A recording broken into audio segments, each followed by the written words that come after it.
नमस्कार, मैं हूं लवकुश बैरागी और हम आज आगर मालवा जिले की सुसनेर विधानसभा क्षेत्र के श्यामपुरा और सेमली गांव कालवा बालाजी के यहाँ पे हम जो है राणा विक्रम सिंह का जो जनसंपर्क कार्यक्रम चल रहा है उसी दौरान हम चर्चा करेंगे। भाई साहब, विकास के क्या मुद्दे लेकर आप जा रहे हैं जनता के बीच में?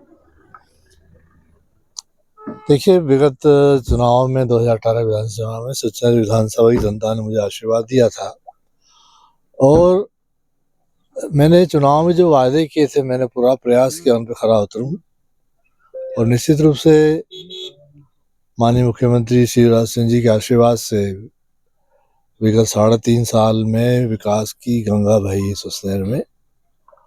शिक्षा का क्षेत्र हो कि स्वास्थ्य का क्षेत्र हो कि सिंचाई का हो पेयजल का हो।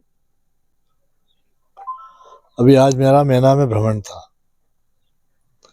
मैना में मैंने बरसों पुरानी मांग थी, करीब 50 साल से वहाँ बांध निर्माण की मांग चल रही थी। मैंने मध्य प्रदेश के माननीय मुख्यमंत्री जी से निवेदन किया। मेरे अनुरोध पे उन्होंने 12 करोड़ रुपए की लागत से बांध स्वीकृत किया और उसका निर्माण कार्य चल रहा है। इसी पूरे एरिया में जहाँ आज मैं खड़ा हूँ बिजली की बहुत समस्या थी। मैंने ग्रिड का निर्माण करा है मैना और धेरिया के बीच में। जब से ग्रिड बना तब से बिजली की कोई समस्या यहाँ रही नहीं है। पटवा रोड की मांग थी वर्षों पुरानी, वो मांग पूरी की, रोड का काम चल रहा है।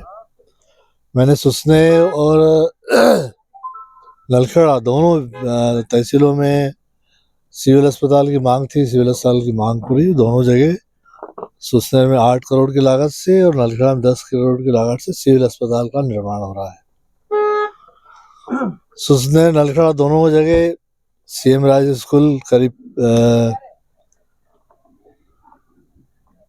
35 करोड़ 73 लाख के आसपास दोनों जगह सीएम राज स्कूल बन रहे हैं और लगभग तैयार होने की है। और उनमें वो सारी सुविधाएं मिलेगी जो बड़े प्राइवेट स्कूलों में मिलती थी। और निश्चित रूप से गरीब परिवार के बच्चे कभी बड़े प्राइवेट स्कूलों में पढ़ने का सपना भी नहीं देख सकते थे, लेकिन अब उनका वो सपना पूरा होगा। नलखेड़ा में आईटीआई की मांग थी तो 12 करोड़ की आईटीआई की बिल्डिंग का निर्माण चल रहा है।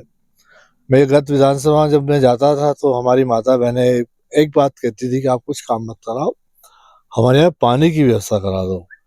मैंने विधायक बनने के बाद जल बोर्ड के माध्यम से एक प्रस्ताव तैयार कराया। 600 करोड़ का प्रोजेक्ट है वो।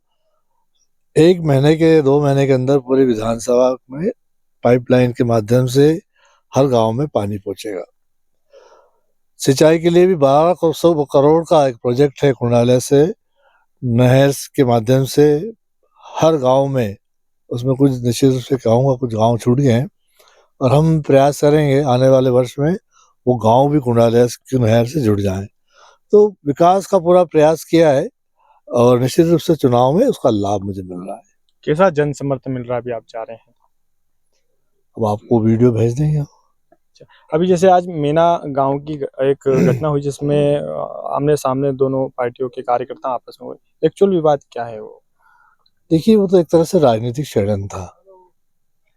मैंने भी आपको बताया कि मैना में बांध बना, मैना में ग्रिड बनवाया, मैना में उप स्वास्थ्य केंद्र खुलवाया, मैना में आंगनबाड़ी केंद्र खुलवाया। सारे जितनी मांगे थी सब पूरी की।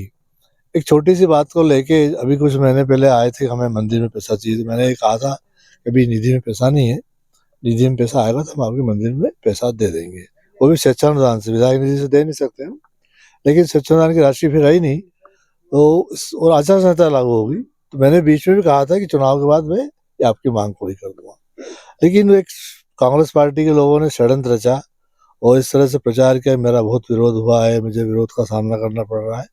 इस तरह से उन्होंने वीडियो बना के भेजे और कांग्रेस हताशा की स्थिति में उनको हार का डर सता रहा है, इसीलिए ऐसे राजनीतिक षड्यंत्र किए जा रहे हैं।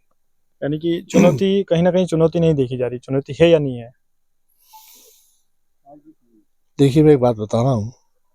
विगत 3 चुनाव से बताता हूँ आपको मैं। 2008 के चुनाव में मुझे कांग्रेस से टिकट मिला था। उस समय मुझे 54,290 वोट मिले थे। ये विधानसभा अभी तक सबसे ज्यादा वोट मिलने का मेरा रिकॉर्ड है। उसके पश्चात मेरी हार हुई थी, लेकिन 9 में जब लोकसभा हुए तत्काल बाद तो 51,000 में नारायण सिंह जी आमला पे चुनाव जीते थे। 2013 में माननीय अंबावता जी को टिकट मिला, वो 52,000 वोट उनको प्राप्त हुए। 2018 में भैरू सिंह परिहार के बेटे महेंद्र सिंह चौहान को परिहार को टिकट मिला, वो 48,000 पे पहुंच गए। हर चुनाव में कांग्रेस का वोट कम होता जा रहा है। कांग्रेस कोई चुनौती नहीं है हमारे सामने। अभी गत वर्ष जब जनपदों के चुनाव हुए थे तो दोनों ललका विकासखंड, सुसनेर विकासखंड, दोनों जगह भाजपा के अध्यक्ष निर्विरोध चुने गए थे, दोनों उपाध्यक्ष निर्विरोध चुने गए थे। नगर पंचायत परिषद के चुनाव जो गत वर्ष हुए थे, 4 में तो 2 जगह तो कांग्रेस के पास उम्मीदवार ही नहीं थे, भाजपा के लोग आपस में लड़े थे, तो कांग्रेस तो है ही नहीं यहाँ पर। भाजपा के ही पूर्व विधायक संतोष जोशी निर्दलीय चुनाव लड़ रहे हैं, क्या उनको मना नहीं पाए पार्टी? देखिए, पार्टी का मामला है, आप पार्टी के लोगों से पूछे। कितने वोटों से जीत रहे हैं आप? ये हमारे भूतड़ जी बताएंगे। 20,000 से ऊपर, जी 20 से ऊपर का, कितने वोटों से जीत? 20 से ऊपर जीतेंगे। 20 से ऊपर। तो ये देखिए हम 22,000 से ऊपर जीतेंगे जी 22,000 से ऊपर 22,000 से। हाँ 25,000 ऊपर से बहुत शानदार समर्थन मिल रहा है और बहुत ही अच्छे मतों से जीतेंगे, रिकॉर्ड तोड़ेंगे। 30,000 से ऊपर। कांग्रेस के पास में कोई मुद्दा ही नहीं, जीतने की बात की है पर कांग्रेस का मुद्दे नहीं है, कोई मुद्दा नहीं है कांग्रेस का। तो क्या मुद्दा बना रहे हैं, क्या कारण? वो मुद्दा तो ये है कि अब उसके पास बचा ही कुछ नहीं है, सिर्फ ये कुछ ना कुछ लोगों के सामने पेश करना है। देखिए, कांग्रेस ने अभी जो वादा किया लोगों से, वो 5 वायदे कि हम 1,500 रुपए लाडली बहना योजना का पैसा देंगे। भारतीय जनता पार्टी ने तो शुरू ही कर चुके हैं। 1,000 रुपए शुरू हुए, अब 1,250 पहुंच गए और चुनाव के बाद 2-3,000 पहुंच जाएंगे। मैं आपको बता रहा हूं कि मैं 15 महीने कांग्रेस की सरकार के साथ रहा। गरीबों के कल्याण की सारी योजनाएं बंद कर दी गई, संबल, आयुष्मान, मुख्यमंत्री कन्यादान योजना, यहाँ तक कि वो मरे गरे के पैसे भी बंद कर दिए गए। अंत्येष्टि जो पैसा 5 रुपए भारतीय जनता सरकार मिलता था, हमने कमलनाथ जी से आग्रह भी किया कि ये लोग हमसे कहते हैं कि आपने मरे गरे के पैसे बंद कर दे, तो जितनी भी कल्याणकारी योजनाएं कांग्रेस ने सरकार रहते हुए सब बंद कर दी थी। तो कांग्रेस लोगों को भ्रमित कर रही है। तो ये थे हमारे साथ यहाँ से भाजपा के अधिकृत प्रत्याशी राणा विक्रम सिंह, अभी जनसंपर्क में है और आज जो घटनाक्रम हुआ उसके बारे में हमने चर्चा करी। हालांकि इन्होंने जीत दर्ज करी है कि 22,000 25,000 कार्यकर्ता बोल रहे हैं 25,000 मतों से जीत रहे हैं। हालांकि अब 17 नवंबर को मतदान है और 3 दिसंबर को परिणाम है।